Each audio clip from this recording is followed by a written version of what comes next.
മനുഷ്യ വന്യജീവി സംഘർഷം ഒരു സ്ഫോടകാത്മകമായ അന്തരീക്ഷം വനാതിർത്തികളിൽ സൃഷ്ടിച്ചിരിക്കുന്ന പശ്ചാത്തലത്തിൽ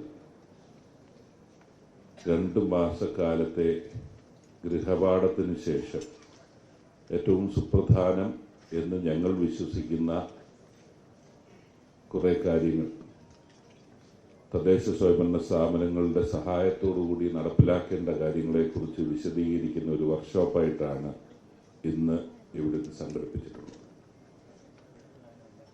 ഇവിടെ വന്നിട്ടുള്ള എല്ലാ ജനപ്രതിനിധികൾക്കും പഞ്ചായത്ത് പ്രസിഡന്റുമാർക്കും അവരുടെ മനസ്സിൽ നിരവധിയായ വിഷയങ്ങൾ ചൂണ്ടിക്കാണിക്കാനുണ്ട് എന്നെനിക്കറിയാം. പക്ഷെ ഞങ്ങളിത് ആദ്യം തന്നെ ചെയ്തത് ജൂൺ ആദ്യവാരം തന്നെ വനാതിർത്തി പങ്കിടുന്ന MLA-മാരുടെ യോഗം ആദ്യം വിളിച്ചു, അവരുടെ അഭിപ്രായങ്ങൾ സ്വരൂപിച്ചു. അതിനുശേഷമാണ് നമുക്കിതിനെ നേരിടാം എന്ന തീരുമാനത്തോടുകൂടി നമ്മൾ മുന്നോട്ട് പോയത്. അതിനിട്ടിരിക്കുന്ന പേര് നിങ്ങൾ കണ്ടിട്ടുണ്ടല്ലോ, സഹജീവനം എന്നാണ്. അധ്യക്ഷൻ ഹ്രസ്വമായിട്ട് സൂചിപ്പിച്ച കാര്യങ്ങളെക്കുറിച്ചാണ്. അത് മുന്നിൽ വെച്ചുകൊണ്ട് തന്നെയാണ് നമ്മൾ മുന്നോട്ട് പോകുന്നത്. ഒരു കാര്യം ആമുഖമായി പറയാം. ഞങ്ങളിത് റിവ്യൂ ചെയ്തപ്പോൾ ജനജാഗ്രതാ സമിതികൾ രൂപീകരിച്ച് അത് ഫലപ്രദമായി പ്രവർത്തിക്കുന്ന എല്ലായിടങ്ങളിലും താരതമ്യേന മറ്റ് പ്രദേശങ്ങളുമായി നോക്കുമ്പോൾ താരതമ്യേന ഇതിൻ്റെ ഒരു ലഘൂകരണം അവിടെ കാണാൻ സാധിക്കുന്നുണ്ട് ഈ കോൺഫ്ലിക്റ്റിൽ. എന്നാൽ മറ്റ് പലയിടത്തും ആ തരത്തിലേക്ക് ജനജാഗ്രതാ സമിതികൾ സജ്ജമാകാത്തടത്ത് പ്രശ്നം രൂക്ഷമായിട്ടുണ്ട്. എന്തിനാണ് ഇങ്ങനെ ഒരു തീരുമാനം, അങ്ങനൊരു വർക്ക്ഷോപ്പ് സംഘടിപ്പിച്ചതെന്ന് ചോദിച്ചാൽ ഒരു കാര്യം പറയാം. ധാർമ്മികമായ ഉത്തരവാദിത്വം ഇതിൻ്റെ കാര്യത്തിൽ വനം വകുപ്പിനാണെങ്കിലും യാഥാർത്ഥ്യ ബോധത്തോടുകൂടി വിലയിരുത്തുമ്പോൾ വ്യത്യസ്ത വകുപ്പുകൾ ചേർന്നുള്ള സഹകരണം കൊണ്ട് മാത്രമേ നമുക്കിത് ഒരു പരിധി വരെ ഇതിനെ തടയാൻ സാധിക്കും. അതിലേറ്റവും പ്രധാനപ്പെട്ട റോള് ഞങ്ങൾ കാണുന്നത് തദ്ദേശ സ്വയംഭരണ സ്ഥാപനങ്ങൾ, പ്രത്യേകിച്ച് അതിർത്തി പങ്കിടുന്ന തദ്ദേശ സ്വയംഭരണ സ്ഥാപനങ്ങൾ. ഞാൻ ആമുഖമായി ഇതിന്റെ ചരിത്ര പശ്ചാത്തലം 2 വ്യത്യസ്ത കാര്യങ്ങൾ പറയാം. എങ്ങനെ ഇതിലേക്ക് എത്തി എന്നുള്ളത് ഒരു വലിയ ചോദ്യചിഹ്നം തന്നെയാണ്. ചോദ്യചിഹ്നമല്ല, നമ്മുടെ കയ്യിൽ ഉത്തരവുണ്ട്. നമ്മുടെ വനത്തിന്റെ ഫോറസ്റ്റ് ഡിപ്പാർട്ട്മെന്റ് ആദ്യമായി ഇന്ത്യ രാജ്യത്ത് രൂപീകരിക്കുന്ന ബ്രിട്ടീഷുകാരാണ്. 1865 ഫോറസ്റ്റ് ഡിപ്പാർട്ട്മെന്റ് രൂപീകരിക്കുന്നത്. അന്ന് ബ്രിട്ടനിലൊരു ഫോറസ്റ്റ് ഡിപ്പാർട്ട്മെന്റ് ഇല്ല. ഇന്ത്യ രാജ്യത്ത് അന്ന് ജർമ്മനിയിലുണ്ടായിരുന്നു. ജർമ്മനിയിലെ ഫോറസ്റ്റ് ഡിപ്പാർട്ട്മെന്റ് ഉത്തരവാദിത്വം എന്ന് പറയുന്നത് തണുപ്പ് സമയത്ത് ആൾക്കാർക്ക് തണുപ്പ് ഇത് ഒഴിവാക്കാൻ വേണ്ടി മരം മുറിച്ച് കരി ഉപയോഗിക്കുന്ന ആയതും അതിനാവശ്യമായിട്ടുള്ള മരം വീണ്ടും വെച്ച് പിടിപ്പിക്കുന്നതുമായിരുന്നു അതിന്റെ ഉത്തരവാദിത്വം. അതുകൊണ്ടാണ് ആ പേരുകളൊക്കെയാണ് നമ്മുടെ ഇന്ത്യ രാജ്യത്തേക്ക് വന്നത്. കൺസർവേറ്റർ ഓഫ് ഫോറസ്റ്റ്, മരം സംരക്ഷിക്കുന്നവർ, അങ്ങനെയുള്ള ഒരു ഇതിൽ നിന്ന് തുടങ്ങിയതാണ്. അങ്ങനെ ഇന്ത്യ രാജ്യത്ത് 1865 വനം വകുപ്പ് ആരംഭിച്ചിട്ട് 1978 ആയപ്പോൾ അവർക്ക് മനസ്സിലായ ഒരു കാര്യം, അവർക്ക് തടി മുറിച്ചുകൊണ്ട് പോകണമെന്നുള്ളായിരുന്നു സാഹിത്യം. അവർക്കൊരു കാര്യം മനസ്സിലായി, ഇത് നാട്ടുകാരും കയറി തടി വെട്ടുന്നു. അങ്ങനെയാണ് അവർ റിസർവ് ഫോറസ്റ്റ് എന്നുള്ള പ്രഖ്യാപനം 1878 നടപ്പിലാക്കി. അങ്ങനെ റിസർവ് ഫോറസ്റ്റ് വന്ന് നിയന്ത്രണം വന്നു. അവർക്ക് മാത്രം പോകാവുന്ന, വനം വകുപ്പിന് മാത്രം പോകാവുന്ന പ്രദേശമായി. അന്ന് മുതൽ ഇന്ത്യക്കാരെ വനത്തിൽ നിന്ന് അകറ്റുന്ന ഒരു സംസ്കാരത്തിന് തുടക്കം കുറിച്ചു. പിന്നെ അവരൊരു കാര്യം കൂടെ ചെയ്തു, അവരൊരു ഇന്ത്യൻ ഫോറസ്റ്റ് സർവീസ് ഉണ്ടാക്കി. ഇതുമായി ബന്ധപ്പെട്ട് രൂപത്തിലും ഭാവത്തിലും സായിപ്പുമാരല്ല, ബാക്കിയെല്ലാം അവരുടെ പ്രവർത്തനം സായിപ്പുമാർ എന്താണ് ഉദ്ദേശിച്ചത് അത് ചെയ്യാൻ വേണ്ടിയുള്ള ഒരു സംസ്കാരത്തോടു കൂടിയാണ് ഇന്ത്യൻ ഫോറസ്റ്റ് സർവീസ് എന്ന് പറയുന്ന സംഘടനയും ഉദ്യോഗസ്ഥരും വന്ന് അവരുടെ താല്പര്യങ്ങൾ സംരക്ഷിക്കാൻ. 1898 ആയപ്പോൾ ഒരു പടിയൂടെ കയറി വന്യമൃഗങ്ങൾ കൂടുതലുള്ള പ്രദേശങ്ങൾ അത് ഗെയിം റിസർവുകളായി പ്രഖ്യാപിച്ചു. ഗെയിം റിസർവായി പ്രഖ്യാപിച്ചിട്ട് എന്താണ്, ആദ്യമായി വേടൻ തങ്കൻ എന്ന് പറയുന്ന തമിഴ്നാട്ടിൽ, അതിനുശേഷം പെരിയാർ അടക്കം ഗെയിം റിസർവായി പ്രഖ്യാപിച്ചപ്പോൾ അവർക്ക് ഒറ്റ ലക്ഷ്യമേ ഉണ്ടായിരുന്നുള്ളൂ, നായാട്ട് അവർ നടത്തും. അവ മറ്റാരും കയറാൻ പാടില്ല. കൊന്നിടുന്ന മൃഗങ്ങൾ വേണമെങ്കിൽ ആ മൃഗങ്ങളെ വന്ന് എടുത്തോണ്ട് പോകാൻ മാത്രം ഇന്ത്യക്കാർക്ക് അതിനകത്ത് കയറാം. ഇതായിരുന്നു ഇതിന്റെ ചരിത്ര പശ്ചാത്തലം. ഒത്തിരി കാര്യങ്ങളുണ്ട്. എന്നിട്ട് ആദ്യമായി ഇതിന്റെ കൺസർവേഷൻ ആവശ്യമാണ് എന്നുള്ള കാഴ്ചപ്പാട് ഇന്ത്യ രാജ്യത്ത് രൂപപ്പെട്ടത് 60കളുടെ ഒടുവിൽ ഈ നായാട്ടും, അല്ലെങ്കിൽ അതിനുശേഷം ആദ്യത്തെ നമ്മുടെ ജവഹർലാൽ നെഹ്റു മന്ത്രിസഭ വന്നപ്പോൾ, അന്ന് വ്യാവസായികവൽക്കരണത്തിന് ഏറെ പ്രാധാന്യം കൊടുത്തതുകൊണ്ട് നമ്മുടെ വനത്തിൽ നിന്നുള്ള തടി മുറിക്കാനും വ്യാവസായിക ആവശ്യങ്ങൾക്ക് വേണ്ടി അത് ഉപയോഗിക്കുക എന്നുള്ളത് പ്രഖ്യാപിത നയം തന്നെയായിരുന്നു. അതങ്ങനെ പുരോഗമിച്ചു വരികയും 1960കളുടെ ഒടുവിലാണ് നമ്മുടെ വനത്തിന്റെ ശോഷണവും വന്യമൃഗങ്ങളുടെ കുറവും ബോധ്യപ്പെട്ടതും ചർച്ചയാകുന്നത്. കടുവയുടെ എണ്ണം 1000-ൽ താഴെ എത്തിയ പശ്ചാത്തലത്തിലാണ് ഇതിനെയും പ്രിസർവ് ചെയ്യണം എന്നുള്ള ഒരു കാഴ്ചപ്പാട് വന്നത്. അങ്ങനെയാണ് 1972-ൽ ശ്രീമതി ഇന്ദിരാഗാന്ധി പ്രധാനമന്ത്രിയായിരിക്കുമ്പോഴാണ് വൈൽഡ് ലൈഫ് ആക്ട് ആദ്യമായി ഇന്ത്യ രാജ്യത്ത് നടപ്പിലാക്കുന്നത്. നമ്മൾ പലരും ചോദിക്കുന്നവരുണ്ട്, ഇതിന്റെ ഇതിനെ കൊന്നുകൂടാ എന്ന് ചോദിക്കുന്ന. പ്രകൃതിയിൽ എല്ലാത്തിനും ഓരോന്നിനും ഓരോ റോളുണ്ടല്ലോ. അതിന്റെ ബാലൻസ് നിലനിർത്തേണ്ടത് ഈ നമ്മുടെ രാജ്യ അല്ലെങ്കിൽ ഭൂമിയുടെ ആവശ്യമാണ്. അങ്ങനെ വൈൽഡ് ലൈഫ് ആക്ട് വന്നതിന് ശേഷം 1980 ആയപ്പോഴാണ് കൺസർവേഷൻ ഓഫ് ഫോറസ്റ്റ് ആക്ട് വന്നത്, അല്ലേ? ഫോറസ്റ്റ് കൺസർവേഷൻ ആക്ട് വന്നത്. ഇതാണ് ഒരു ഭാഗത്ത് കൺസർവേഷനിലേക്ക് പോയത്. ഇതിന്റെ ഇടയിൽ തന്നെ മറ്റൊരു ചരിത്ര പശ്ചാത്തലവും കൂടിയുണ്ട്.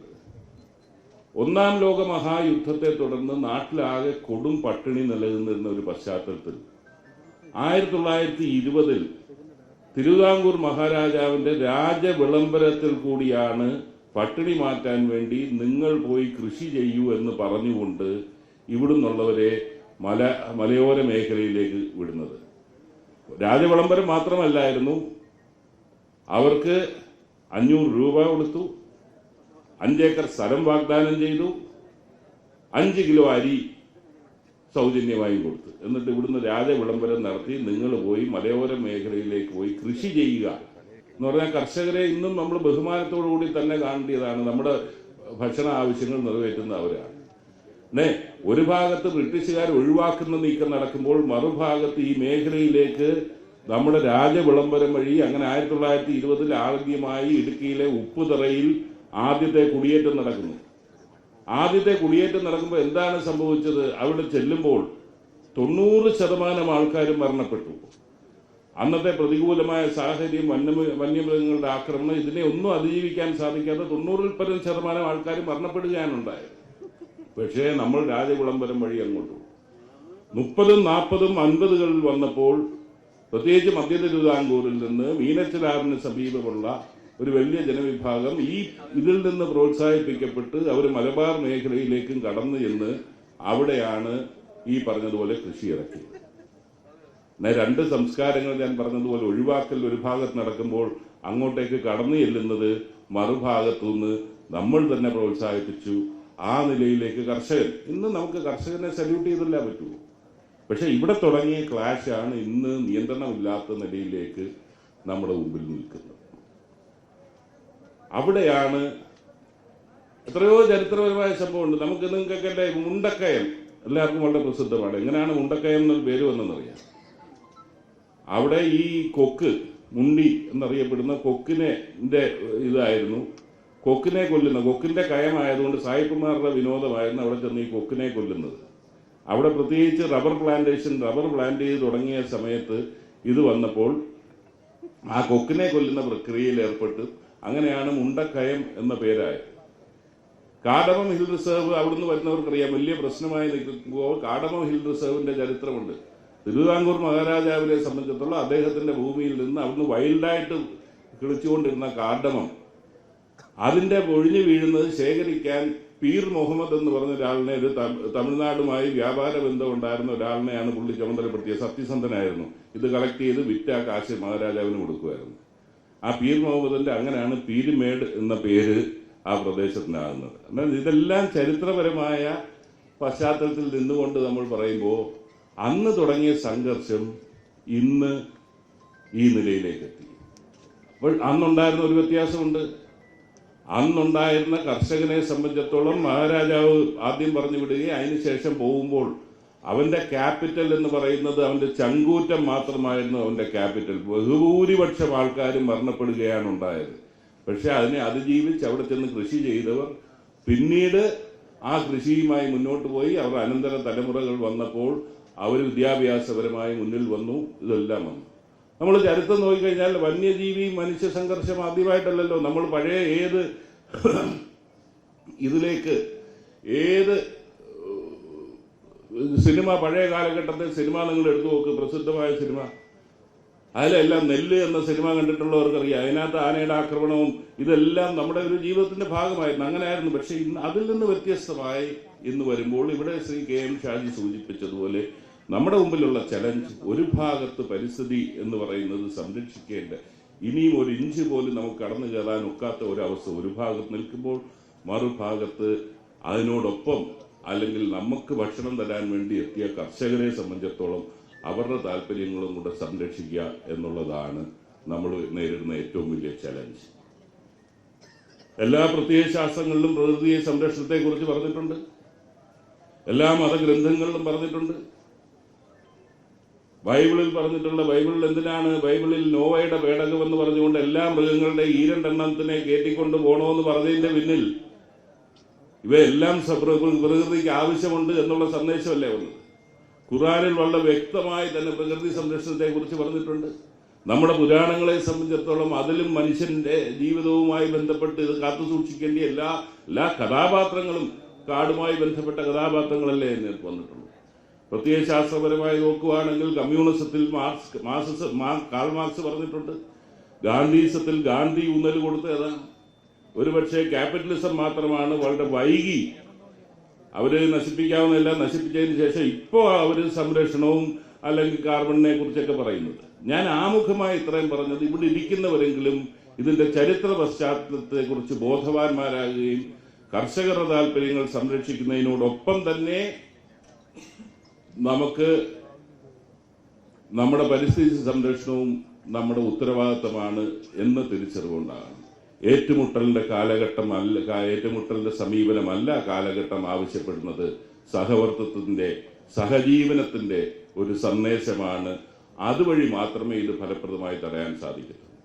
എത്രയോ ഉദാഹരണങ്ങൾ, ഞാൻ വിശദാംശങ്ങളിലേക്ക് ഇപ്പൊ കടക്കുന്നില്ല. ബഹുമാനപ്പെട്ട മന്ത്രിക്ക് മറ്റൊരു യോഗത്തിൽ പോകുന്നുണ്ട്. ഞാൻ നിങ്ങളുടെ ഈ വർക്ക്ഷോപ്പ് കഴിഞ്ഞിട്ടേ പോകത്തുള്ളൂ. ഇതിൽ വളരെ പ്രധാനപ്പെട്ട ചില തീരുമാനങ്ങൾ, കർഷകരുമായി ബന്ധപ്പെട്ട വിഷയങ്ങൾ, വളരെ പ്രധാനപ്പെട്ട ചില തീരുമാനങ്ങൾ. ഒന്നാമത്തേത്, ഇന്ന് കർഷകൻ നേരിടുന്ന ഏറ്റവും വലിയ പ്രശ്നം എന്ന് പറഞ്ഞാൽ അവന്റെ ഭൂമിയുമായി ബന്ധപ്പെട്ട ഒരു NOC വേണമെങ്കിൽ പലപ്പോഴും 2 വർഷം 3 വർഷം അടക്കമെടുക്കുന്ന സ്ഥിതിവിശേഷം ഉണ്ടാകും. ഫോറസ്റ്റ് ഡിപ്പാർട്ട്മെന്റ് എല്ലാ പരിമിതിയിൽ നിന്നുകൊണ്ടാണ് പ്രവർത്തിക്കുന്നത്. പക്ഷെ എന്താണല്ലോ ഈ ഗവൺമെന്റ് വന്നിട്ട് ഒരു തീരുമാനം എടുത്തിട്ടുണ്ട്. ഒരു കർഷകൻ ഒരു അപേക്ഷ കൊടുത്തു കഴിഞ്ഞാൽ മറ്റ് നിയമക്കുരുക്കുകൾ ഒന്നുമില്ലെങ്കിൽ, നിയമ പോരാട്ടങ്ങളൊന്നുമില്ലെങ്കിൽ 3 മാസത്തിനകം അവൻ NOC കൊടുത്തിരിക്കണം എന്ന തീരുമാനം നമ്മൾ എടുത്തു കഴിഞ്ഞു. ഏതെങ്കിലും മറ്റേ അളക്കാനോ സർവേ അടക്കമുള്ള വിഷയങ്ങളിൽ സമയം ആവശ്യമുണ്ടെങ്കിൽ പോലും പരമാവധി 6 മാസത്തിനകം അത് തീർപ്പ് കൽപ്പിച്ചിരിക്കണം. ഇല്ലാത്ത പക്ഷം നടപടിക്ക് വിധേയൻ ആകും ആ ഉദ്യോഗസ്ഥർ മനഃപൂർവ്വമായി വൈകിപ്പിച്ചാൽ എന്ന് സർക്കുലർ ഞങ്ങൾ ഇറക്കി കഴിഞ്ഞു. രണ്ടാമത്, ഒത്തിരി വിഷയങ്ങൾ വരുന്നുണ്ട്. ഒരുപാട് ഈ ആനുകൂല്യങ്ങൾക്കുണ്ടാകുന്ന കാലതാമസമുണ്ട്. ആനുകൂല്യങ്ങൾ കൊടുക്കാനുണ്ടാകുന്ന കാലതാമസം. കഴിഞ്ഞ ദിവസം ബഹുമാനപ്പെട്ട ഹൈക്കോടതി വനത്തിന്റെ ചുമതല വഹിക്കുന്ന ഹൈക്കോടതി ജഡ്ജിയുമായിട്ട് അടക്കം ഉള്ള ഒരു കൂടിക്കാഴ്ച ഉണ്ടായിരുന്നു. അതൊരു കെൽസ അടക്കമുള്ള സ്ഥാപനങ്ങളുമായി ചേർന്നുകൊണ്ട് അവരും ആവശ്യപ്പെട്ടു നമുക്കൊരു അദാലത്ത് നടത്തണമെന്ന് പറയുന്നു. സർക്കാരിന്റെ 100 ദിന പരിപാടിയുടെ ഭാഗമായി ഓഗസ്റ്റ് മാസത്തിൽ ഒരു പ്രത്യേക അദാലത്ത്, ആനുകൂല്യ കുടിശ്ശിക കടന്നത് തീർക്കാനുള്ള ഒരു അദാലത്ത് നമ്മൾ മുന്നോട്ട് കൊണ്ടുവരികയാണ്. അതിനോടൊപ്പം തന്നെ കേന്ദ്ര ഗവൺമെന്റുമായി ബന്ധപ്പെട്ട് കർഷകർക്ക് അവരുടെ വിള നശിക്കുന്നതിന് ഒരു ഇൻഷുറൻസ് സ്കീം, വനാതിർത്തി, നിങ്ങൾ പഞ്ചായത്ത് പ്രസിഡന്റുമാർ പ്രത്യേകം ശ്രദ്ധിക്കേണ്ടതാണ്.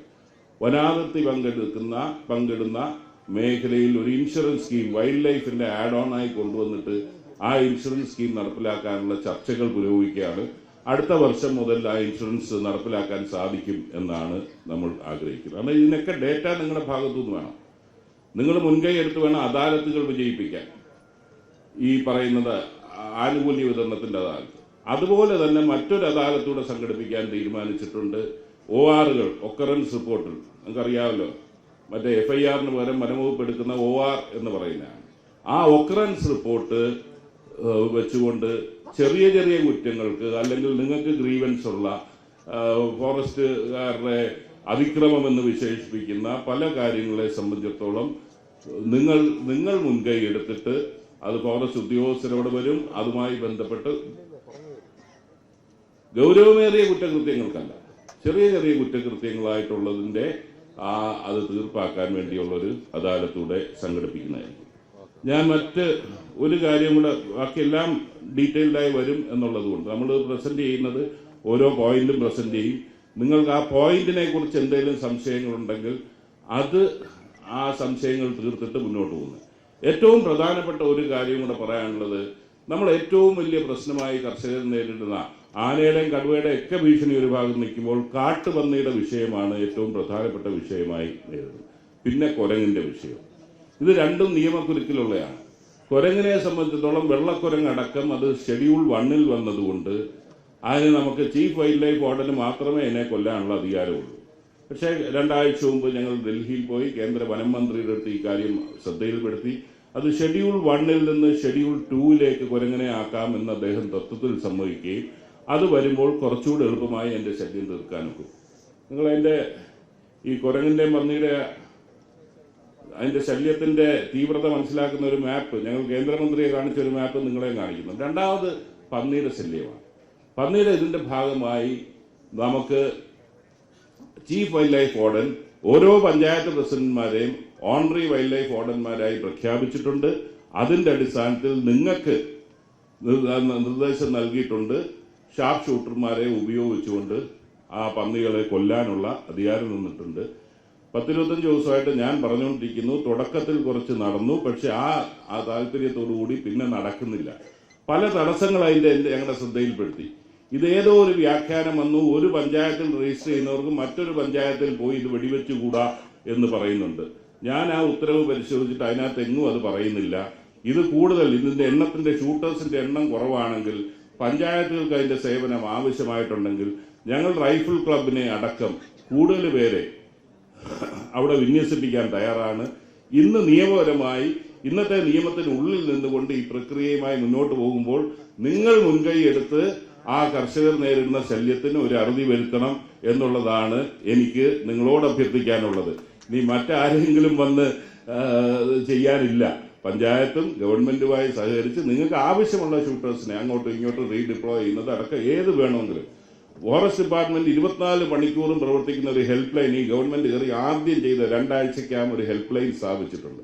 ആ ഹെൽപ്പ് ലൈൻ വഴി നിങ്ങൾക്ക് ബന്ധപ്പെട്ടാൽ ഈ കാര്യങ്ങൾ മാത്രമല്ല വന്യമൃഗ ശല്യങ്ങൾ അടക്കം 1926 അല്ലേ നമ്പർ, 1926 എന്ന നമ്പർ 4 നമ്പറാണ്. അതിൽ നിങ്ങൾ ബന്ധപ്പെട്ട് കഴിഞ്ഞാൽ 24 മണിക്കൂറും പ്രവർത്തിക്കുന്ന ഒരു ഹെൽപ്പ് ലൈൻ തന്നെയാണ്. എവിടെ വന്യമൃഗ സാന്നിധ്യമുണ്ടെങ്കിലും മറ്റ് ഈ പറഞ്ഞതുപോലുള്ള വിഷയങ്ങൾ വരുമ്പോൾ ഷൂട്ടർമാരുടെ ആവശ്യമുണ്ട്. മറ്റു കാര്യങ്ങൾ നേരിട്ട് റേഞ്ച് ഓഫീസേഴ്സുമായിട്ട് ബന്ധപ്പെടാം, അതത് ഡിവിഷനിലുള്ളവരുമായി ബന്ധപ്പെടാം, അതല്ലെങ്കിൽ നിങ്ങൾ ചെയ്യാം. ഒരു കാര്യം പറഞ്ഞ് ഞാൻ അവസാനിപ്പിക്കാൻ, ബാക്കി നമുക്ക് കൺക്ലൂഡിങ് സെഷനിൽ പറയാം. ഇത് നമ്മൾ ഒരുമിച്ച് നിന്നാൽ ഒരു പരിധി വരെ നേരിടാം.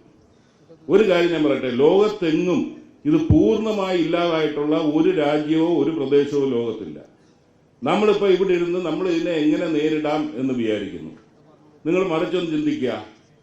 2 ജീവികൾ ഉള്ളിടത്തോളം കാലം സർവൈവൽ എന്നുള്ളത് 2ന്റെയും നിലനിൽപ്പാണ്.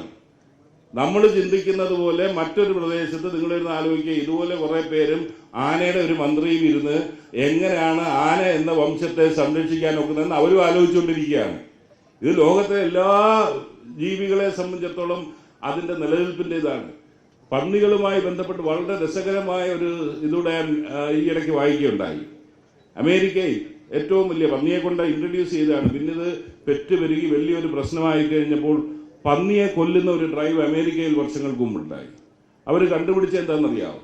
വംശനാശ ഭീഷണി നേരിടുന്നു എന്നുള്ള ഒരു ഇത് വന്നപ്പോൾ പന്നികളുടെ പ്രസവിക്കുന്ന എണ്ണം വർദ്ധിച്ചു. അവർ ഓട്ടോമാറ്റിക്കായിട്ട് മൾട്ടിപ്ലൈ ചെയ്യുന്ന കൂടി. അങ്ങനെ ഒരു സാഹചര്യം ഡീറ്റെയിൽ സ്റ്റഡിയാണ് ഞാൻ വായിച്ചത്. അന്നേരം ഈ പ്രകൃതിക്ക് ഇതെല്ലാം സംരക്ഷിക്കുന്നതിൻ്റെതായിട്ടുള്ള പ്രകൃതിയുടേതായിട്ടുള്ള രീതിയുണ്ട്.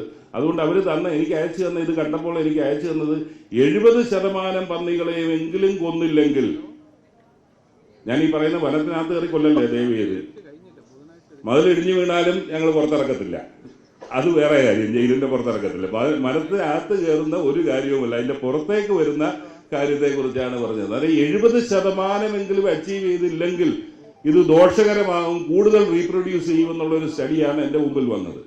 ഞാൻ ആമുഖമായി ഇത്രയും കാര്യങ്ങൾ പറയുന്നു. ഞാൻ പറഞ്ഞതുപോലെ നമ്മൾ ഒരുമിച്ച് നിന്നാൽ ഇതിന്റെ ലഘൂകീകരണം, കണ്ടെയ്ൻമെന്റ് എന്നുള്ള പ്രഥമ കാര്യം, വനത്തിനകത്ത് തന്നെ വനത്തിന്റെ ഭക്ഷണത്തിന്റെ കുറവാണോ, കുടിവെള്ളത്തിന്റെ കുറവാണോ, മറ്റ് അധിനിവേശ സസ്യങ്ങൾ കാരണം പുൽമേടുകൾ നശിക്കുന്നതാണോ കാരണം പഠിക്കുന്നുണ്ട്. അത് വെച്ചുള്ള പ്രതിവിധി പ്രവർത്തനങ്ങൾ അവിടെ ഉണ്ടാകുന്നുണ്ട്. കേരളത്തിൽ ഇപ്പൊ തന്നെ നിങ്ങളുടെ ഓരോ പഞ്ചായത്തും അടങ്ങുന്ന കേരളത്തിന്റെ ആകെ വനാതിർത്തിയെ 12 ലാൻഡ്സ്കേപ്പ് പ്ലാനുകളാക്കി നമ്മൾ മാറ്റിയിട്ടുണ്ട്. എന്നിട്ട് ഈ 100 ദിന പരിപാടിയുടെ ഭാഗമായി ഏറ്റവും ഹോട്ട്സ്പോട്ടായിട്ടുള്ള വ്യത്യസ്ത തലത്തിലുള്ള പ്രതിരോധ പ്രവർത്തനങ്ങൾക്കാണ് നമ്മൾ പ്ലാൻ ചെയ്തിരിക്കുന്നത്. ഏറ്റവും ഹോട്ട്സ്പോട്ടായിട്ടുള്ളത് വേണമെങ്കിൽ നിങ്ങളെ ഉച്ചയ്ക്ക് കാണാമോ, നമ്മുടെ എലിഫൻസ് അടക്കമുള്ള ഇത് കാണിച്ചു തരാം. കാരണം അവിടെ 3 ടയർ ആയിട്ട്, ഉദാഹരണത്തിന് ഒരു കുട്ടമ്പുഴയോ കോടനാട്, കൊതമംഗലം ആ ഭാഗത്തൊക്കെ വരുന്ന, അല്ലെങ്കിൽ വയനാടിന്റെ ഓരോ ഭാഗങ്ങളിൽ 3 ടയറായിട്ട് ചെയ്യും. ആദ്യത്തെ ഫസ്റ്റ് ലൈൻ ഓഫ് ഡിഫൻസ് എന്ന് പറയുന്നത് AI ടൂൾസ് ഉപയോഗിച്ചുകൊണ്ടുള്ള വെളിച്ചവും ശബ്ദവും കൊണ്ട് ഇതിനെ പ്രതിരോധിക്കുന്ന ആദ്യത്തെ ലൈൻ ഓഫ് ഡിഫൻസ് ഉണ്ടാകും. രണ്ടാമത്തെ ലൈൻ ഓഫ് ഡിഫൻസ് എന്ന് പറഞ്ഞാൽ ഹാങ്ങിങ് ഫെൻസ് ആയിരിക്കും. മൂന്നാമത്തെ ലൈൻ ഓഫ് ഡിഫൻസ് എന്ന് പറയുന്ന വൻ മതിൽ പോലെ, ഒരു കാരണവശാലും ആനയ്ക്ക് മറികടക്കാനൊക്കാത്ത വൻ മതിൽ എന്നുള്ള നിലയിലേക്ക്. പക്ഷെ ഭയങ്കരമായ കോസ്റ്റ്ലി ആണത്. അതുകൊണ്ട് എല്ലായിടത്തും അത് പ്രായോഗികമില്ല. അതുകൊണ്ട് ഏറ്റവും ഹോട്ട്സ്പോട്ട്സ് ആയിട്ടുള്ളവർ ചെയ്യും. വളരെ നല്ല രീതിയിൽ ചെയ്യാവുന്ന നാച്ചുറൽ ആയിട്ടുള്ള പ്രതിരോധമുണ്ട്. തേനീച്ചക്കൂടുകൾ സ്ഥാപിക്കുക എന്നുള്ളത്. ഒരാനയും പിന്നെ ഇങ്ങോട്ട് വരത്തില്ല. പക്ഷെ തേനീച്ചക്കൂട് വെക്കുമ്പോൾ അവിടെ മറ്റ് കരടി വരാനുള്ള സാധ്യതയുണ്ട്. കരടി വരുന്ന മാത്രമല്ല, ഹണി ബാഡ്ജർ എന്ന് പറഞ്ഞ് ഇത് പൊളിച്ചു കളയുന്ന മറ്റൊരു ഇതുണ്ട്, അത് വരാനുള്ള സാധ്യതയുണ്ട്. ഇതെല്ലാം ഉള്ളതുകൊണ്ട് അതിനും ഒരു സൊല്യൂഷൻ ഈ ദിവസം എൻ്റെ അടുത്ത് പറഞ്ഞു, ഞാൻ നിങ്ങൾ ഷെയർ ചെയ്തില്ല. കമ്പി കെട്ടിക്കൊണ്ട് തന്നെ അതിൽ തേനീച്ചക്കൂട് സ്ഥാപിച്ചു കഴിഞ്ഞാൽ ഒരു ചെറിയ ഡിസ്റ്റർബൻസ് വന്നാൽ ഈ തേനീച്ച എല്ലാം കൂടെ വരും, പുറത്തു വരും. നമ്മൾ രാത്രി ഉറങ്ങുന്ന സമയത്ത് ആന ഇറങ്ങിയാൽ എങ്ങനെയാണെന്നുള്ള ചോദിച്ചല്ലോ, അതിന് മറുപടിയാണ്. ഇത് ഇങ്ങനെ കമ്പി കെട്ടി അവിടെ ഇത് തൂക്കിക്കഴിഞ്ഞാൽ 10-25 തേനീച്ചക്കൂട് ഈ മേഖലയിൽ തൂക്കിക്കഴിഞ്ഞാൽ ഈ തേനീച്ച എല്ലാം കൂടെ പുറത്തു വരികയും ഒരിക്കൽ കടി കൊണ്ടു കഴിഞ്ഞാൽ പിന്നെ ആന ആ സ്ഥലത്തോട്ട് വരത്തില്ല. അന്നേരം ഇതെല്ലാം കൂടെ ചേർന്നുള്ള ഒരു ഇതാണ് ഞാൻ ഹോട്ട്സ്പോട്ടുകൾ അത് ഡിവൈഡ് ചെയ്ത്, റിസ്ക് ഫാക്ടർ വെച്ച് ഡിവൈഡ് ചെയ്ത്, മറ്റു ചിലടത്ത് സിംഗിൾ ലെയർ ആയിരിക്കും, ചിലടത്ത് തേനീച്ചക്കൂടായിരിക്കും, ചിലടത്ത് ടെറൈൻ അനുവദിക്കുന്നിടത്ത് ട്രെഞ്ചിങ് ആയിരിക്കും. ഇതെല്ലാം കൂടെ ചേർന്നുള്ള ഒരു പ്രതിരോധ പ്രവർത്തനത്തിനാണ് നമ്മൾ പ്ലാൻ ചെയ്യുന്നത്. എൻ്റെ പ്രിയമുള്ള സഹപ്രവർത്തകരായിട്ടുള്ള എല്ലാ പഞ്ചായത്ത് പ്രസിഡന്റുമാരും മറ്റ് ജനപ്രതിനിധികളും മുൻകൈ എടുത്ത് സർക്കാരിനോടൊപ്പം നിന്നുകൊണ്ട് നമുക്ക് ഈ ശല്യം ഒരു പരിധി വരെ, ഞാൻ പറഞ്ഞതുപോലെ ലോകത്തെങ്ങും ഇതില്ലാത്ത ഒരു മോഡൽ ഉണ്ടായിട്ടില്ല. പക്ഷെ ഏറ്റവും ലഘൂകരിച്ചുകൊണ്ട് നമുക്ക് ഇത് ദോഷകരമല്ല, ജനങ്ങൾക്ക് സ്വൈര്യമായി ജീവിക്കാവുന്ന ഒരു സാഹചര്യം സൃഷ്ടിക്കാൻ നിങ്ങൾ ഓരോരുത്തരും സഹകരിക്കണമെന്ന് അഭ്യർത്ഥിച്ചുകൊണ്ട് ഈ വർക്ക്ഷോപ്പ്